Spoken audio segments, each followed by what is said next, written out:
ರಾಮಾನುಜದಯಾಪಾತ್ರಂ ಜ್ಞಾನವೈರಾಗ್ಯಭೂಷಣಂ ಶ್ರೀಮದ್ವೆಂಕಟನಾಥಾರ್ಯಂ ವಂದೇ ವೇದಾಂತದೇಶಿಕಂ. ಹರಿ ಓಂ. ಶ್ರೀ ಪಾದುಕಾ ಸಹಸ್ರ ಪದ್ಯ 58, ಪ್ರಭಾವ ಪದ್ಧತಿ 28. ನಾನು ವಸುಧಾ. ಎಲ್ಲರಿಗೂ ನಮಸ್ಕಾರ. ಈ ದಿನದ ಪದ್ಯ ಹೀಗಿದೆ. ಪರಿಕಲಯಸಿ ಚೇನ್ಮಾಂ ಪದ್ಮವಾಸಾ ನಿಷೇವ್ಯೆ ಪದಕಮಲಯುಗೇ ತ್ವಂ ಪಾದುಕೆ ರಂಗಭರ್ತುಃ ಅವಿದಿತ ನಿಗಮಾನಾಂ ನೂನಂ ಅಸ್ಮಾದೃಶಾನಾಂ ಅಘಟಿತ ಘಟನೀತೆ ಶಕ್ತಿರಾವಿಷ್ಕೃತ ಸ್ಯಾತ್. ಪಾದರಕ್ಷಿಣಿಯೇ, ಮಹಾಲಕ್ಷ್ಮಿಯಿಂದ ಸೇವಿಸಲು ಯೋಗ್ಯವಾದ ಶ್ರೀರಂಗನಾಥನ ಅಡಿದಾವರೆಗಳಲ್ಲಿ ನೀನು ನನ್ನನ್ನು ಸೇರಿಸಿದ್ದೇ ಆದರೆ ತಿಳಿಯಲಾಗದಿರುವ ವೇದಗಳನ್ನು ಹೊಂದಿರುವ ನನ್ನಂತಹವರನ್ನು ಭಗವಂತನ ಅಡಿದಾವರೆಗಳಲ್ಲಿ ಸೇರಿಸಿದರೆ ಒಂದಕ್ಕೊಂದು ಸೇರದಿರುವ ವಸ್ತುಗಳನ್ನು ಸೇರಿಸುವ ಸಾಮರ್ಥ್ಯ ನಿನ್ನಲ್ಲಿದೆ ಎಂದು ಎಲ್ಲರಿಗೂ ತಿಳಿಯುವುದು ಎಂದಿದ್ದಾರೆ ವೇದಾಂತ ದೇಶಿಕರು. ದೇಶಿಕರು ಎಂದರೆ ಟೀಚರ್, ಮಹಾದೇಶಿಕರು ಎಂದರೆ ಪ್ರೊಫೆಸರ್, ನಿಗಮಾಂತ ಮಹಾದೇಶಿಕರು ಎಂದರೆ ವೇದಾಂತಗಳನ್ನು ಪಾಠ ಹೇಳುವ ಮಹಾಪಂಡಿತರಾದ ಗುರುಗಳು ಎಂದು. ನಿಗಮಾಂತ ಮಹಾದೇಶಿಕ ಎಂಬುದು ಅವರಿಗೆ ಬಂದ ಬಿರುದು, ಅನ್ವರ್ಥನಾಮ. ಅವರ ಕಾಯಕ ವೇದ ಕಲಿಸುವುದೇ ಆಗಿತ್ತು. ಅಂತಹ ವೇದಾಂತ ದೇಶಿಕರು ಪಾದುಕಾದೇವಿಯಲ್ಲಿ ವೇದಾರ್ಥಗಳನ್ನು ತಿಳಿಯದ ನನ್ನನ್ನು ವೇದ ಸ್ವರೂಪನಾದ ಭಗವಂತನಿಗೆ ಜೋಡಿಸು ಎಂದರು. ಅವನಂತಹ ಉತ್ಕೃಷ್ಟನನ್ನು ನನ್ನಂತಹ ನಿಕೃಷ್ಟನನ್ನು ಸೇರಿಸಿದೆಯಾದರೆ ನಿನ್ನ ಮಹತ್ವ ಎಲ್ಲ ಕಡೆ ಪ್ರಕಾಶಿಸುವುದು ಎಂದಿದ್ದಾರೆ. ಮಹಾಲಕ್ಷ್ಮಿಯಿಂದಲೇ ಸೇವೆ ಮಾಡಿಸಿಕೊಳ್ಳುವ ಅರ್ಹತೆ ಹೊಂದಿರುವ ಭಗವಂತನ ಶ್ರೇಷ್ಠತೆಯಲ್ಲಿ ಕಿಂಚಿತ್ತೂ ಇಲ್ಲದ ಅತ್ಯಂತ ನಿಕೃಷ್ಟನಾದ ನನ್ನನ್ನು ಅವನ ಅಡಿದಾವರೆಗಳಲ್ಲಿ ಸೇರಿಸಿಬಿಡು ಎಂದಿದ್ದಾರೆ. ವೇದಗಳು ವರ್ಣಿಸುವುದು ಭಗವಂತನನ್ನು. ನಿರಾಕಾರ, ನಿರ್ಗುಣ ಪರಬ್ರಹ್ಮನ ಮೇಲೆ ಬೆಳಕನ್ನು ಚೆಲ್ಲುತ್ತದೆ. ವೇದಗಳ ಮಂತ್ರಗಳನ್ನು ಅನುಸರಿಸುತ್ತಾ ನಾವು ಅನಂತನೂ ಅವಿನಾಶಿಯೂ ಚೇತನಾಚೇತನಗಳ ಆತ್ಮಸ್ವರೂಪನೂ ಆದ ಭಗವಂತನನ್ನು ಸಾಕ್ಷಾತ್ಕರಿಸಿಕೊಳ್ಳಬೇಕು. ಅವನನ್ನು ಅರಿಯಬೇಕು. ಅವನ ಸಾಮೀಪ್ಯ, ಸಾರೂಪ್ಯ, ಸಾಯುಜ್ಯ, ಸಾಲೋಕ್ಯಗಳನ್ನು ಪಡೆಯಬೇಕು. ಇದು ಬಹಳ ಕಷ್ಟ ಸಾಧ್ಯ. ಕೆಲವೇ ಋಷಿಮುನಿಗಳು, ಸಾಧಕರು ಈ ಜ್ಞಾನದ ಬೆಳಕನ್ನು ಕಂಡುಕೊಂಡಿದ್ದಾರೆ. ಆದರೆ ಆಳ್ವಾರುಗಳು ವೇದಗಳನ್ನು ಅರ್ಥ ಮಾಡಿಸುವ 4000 ದಿವ್ಯ ಪ್ರಬಂಧಗಳಲ್ಲಿ ಭಗವಂತನ ಸಾಕಾರ ಸಗುಣ ರೂಪವನ್ನು ಹೇಳುತ್ತಾರೆ, ಸ್ತುತಿಸುತ್ತಾರೆ, ಅನುಭವಿಸುತ್ತಾರೆ. ಅವನ ವಿಭವಾವತಾರಗಳನ್ನು ಕೊಂಡಾಡುತ್ತಾರೆ. ಆದುದರಿಂದಲೇ ಶ್ರೀ ವೇದಾಂತ ದೇಶಿಕರು ಶಟಾರಿಯ ಸ್ವರೂಪರಾದ ನಮ್ಮಾಳ್ವಾರರನ್ನು ಸ್ತುತಿಸಿ ನನ್ನಂತಹ ಅಜ್ಞಾನಿಯನ್ನು ಜ್ಞಾನಜ್ಯೋತಿಯಾದ ಭಗವಂತನ ಪಾದಾರವಿಂದಗಳಿಗೆ ಜೋಡಿಸು ಎಂದಿದ್ದಾರೆ. ನಮ್ಮಾಳ್ವಾರರು ಸಹ ತಮ್ಮ ತಿರುವಾಯ್ಮೊಳಿಯ 6-10 ನಲ್ ಕುರುವುಂ ಇದರಲ್ಲಿ ಪರಸ್ಪರ ವಿರೋಧಿ ವಸ್ತುಗಳನ್ನು ಜೋಡಿಸುವುದರಲ್ಲಿ ತಿರುವಣ್ಣಗರ್ ಉಪ್ಪಲಿಯಪ್ಪನ್ ಭಗವಂತನ ಸಾಮರ್ಥ್ಯವನ್ನು ವರ್ಣಿಸಿದ್ದಾರೆ. ಕತ್ತಲೆ, ಬೆಳಕು, ಸತ್ಯ ಅಸತ್ಯಗಳು ಪರಸ್ಪರ ವಿರೋಧಿ ವಸ್ತುಗಳು. ಕತ್ತಲು ಬೆಳಕುಗಳನ್ನು ಸೇರಿಸಿದಾಗ ಉಳಿಯುವುದು ಬೆಳಕೆ. ಹಾಗೆ ಸುಳ್ಳು ಸತ್ಯಗಳ ಮುಖಾಮುಖಿಯಾದಾಗ ಮಿಗುವುದು ಸತ್ಯವೇ. ಇದೆಲ್ಲ ಭಗವಂತನ ಸೃಷ್ಟಿಯ ಲೀಲೆ. ಜಗತ್ತಿನ ಚರಾಚರಗಳನ್ನೆಲ್ಲ ಅವನು ಶರೀರದಲ್ಲಿ ಧರಿಸಿಕೊಂಡು ಆ ಚರಾಚರಗಳ ಪ್ರಕೃತಿ ಸಂಬಂಧಿತವಾದ ಗುಣದೋಷಗಳನ್ನು ಮಾತ್ರ ಅಂಟಿಸಿಕೊಳ್ಳುವುದಿಲ್ಲ. ನಾವು ಅನಿತ್ಯ, ಅವನು ಅವಿನಾಶಿ. ನಾವು ಭಗವಂತನಿಗೆ ಯಾವುದೇ ರೀತಿಯಲ್ಲೂ ಸಮನಲ್ಲದಿದ್ದರೂ ನಮ್ಮ ಪ್ರಕೃತಿ ಸ್ವಭಾವಗಳು ಅವನದಕ್ಕೆ ವಿರುದ್ಧವಾಗಿದ್ದರೂ ನಾವು ಅವನನ್ನು ಪಡೆದಾಗ ನಾವು ನಿತ್ಯರಾಗುತ್ತೇವೆ, ಅವಿನಾಶಿಯಾಗುತ್ತೇವೆ. ಆದ್ದರಿಂದ ವೇದಾಂತ ದೇಶಿಕರು ಪಾದುಕೆಯನ್ನು ಪರಸ್ಪರ ವಿರುದ್ಧ ಸ್ವಭಾವ ಹೊಂದಿದ್ದರೂ ನಮ್ಮನ್ನು ಭಗವಂತನ ಪಾದಾರವಿಂದಗಳಲ್ಲಿ ಜೋಡಿಸಿ ಮಹಾಮಹಿಮಳಾಗು ಎಂದಿದ್ದಾರೆ. ಅದನ್ನೇ ಉಪನಿಷತ್ತು ಅಸತೋಮ ಸದ್ಗಮಯ ತಮಸೋಮ ಜ್ಯೋತಿರ್ಗಮಯ ಮೃತ್ಯೋರ್ಮ ಅಮೃತಂ ಗಮಯ ಓಂ ಶಾಂತಿ ಶಾಂತಿ ಶಾಂತಿ ಎನ್ನುತ್ತದೆ. ಪಾದುಕಾದೇವಿಯು ಭಗವಂತನ ಹಾಗೆ ಸೇರದೇ ಇರುವ ವಸ್ತುಗಳನ್ನು ಸಮರ್ಥವಾಗಿ ಸೇರಿಸುವ ಸಾಮರ್ಥ್ಯ ಉಳ್ಳವಳೇ.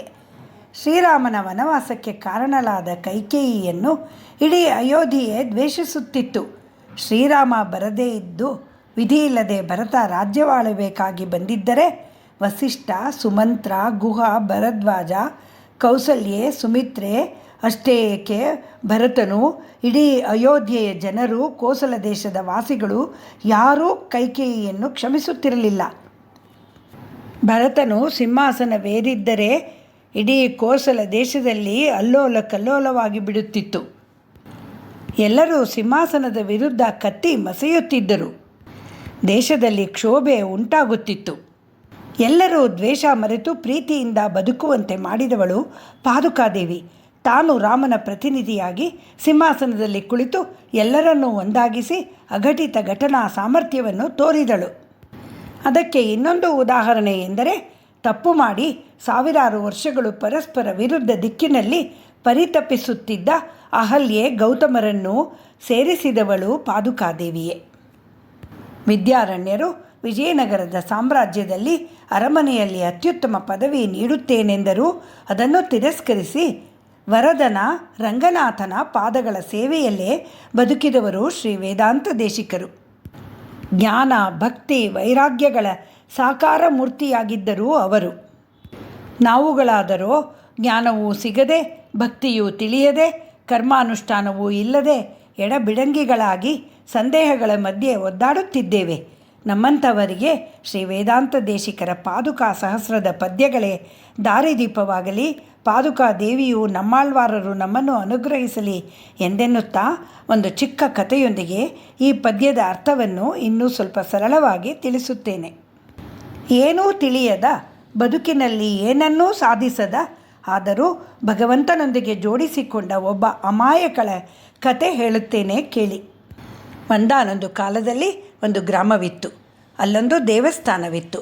ವರ್ಷಕ್ಕೊಮ್ಮೆ ಎತ್ತಿನ ಬಂಡಿಯಲ್ಲಿ ದೇವರ ಉತ್ಸವವನ್ನು ಮಾಡುತ್ತಿದ್ದರು. ಉತ್ಸವ ಬಂತೆಂದರೆ ಊರಿಗೆಲ್ಲ ಸಂಭ್ರಮವೋ ಸಂಭ್ರಮ.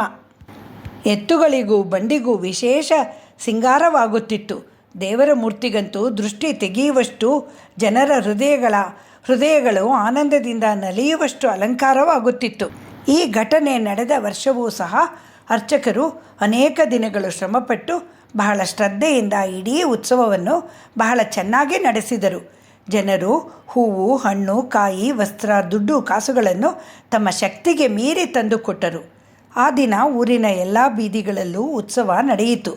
ಎಲ್ಲರ ಮನೆಯ ಮುಂದೆ ಬಂಡಿ ನಿಲ್ಲಿಸಿ ಪೂಜೆ, ಮಂಗಳಾರತಿ ಆಗುತ್ತಿತ್ತು. ಮಧ್ಯಾಹ್ನದ ವೇಳೆಗೆ ಎಲ್ಲ ಬೀದಿಗಳು ಮುಗಿದು ಉತ್ಸವದ ಬಂಡಿ ಕಡೆಗೆ ಊರ ತುದಿಗೆ ಬಂದು ನಿಂತಿತ್ತು. ಅಲ್ಲೊಂದು ಗುಡಿಸಲು. ಹೊತ್ತಾಗಿತ್ತು. ಸೂರ್ಯ ನೆತ್ತಿಯ ಮೇಲೆ ಬಂದಿದ್ದ. ಎಲ್ಲರಿಗೂ ಹಿಂತಿರುಗುವ ಆತುರ. ಬಂಡಿ ದೇವಸ್ಥಾನದ ಕಡೆಗೆ ತಿರುಗಿತು. ಅಷ್ಟರಲ್ಲಿ ಆ ಗುಡಿಸಲಿನಿಂದ ಒಬ್ಬಳು ವಯಸ್ಸಾದ ಹೆಂಗಸು ಹೊರಗೆ ಬಂದಳು.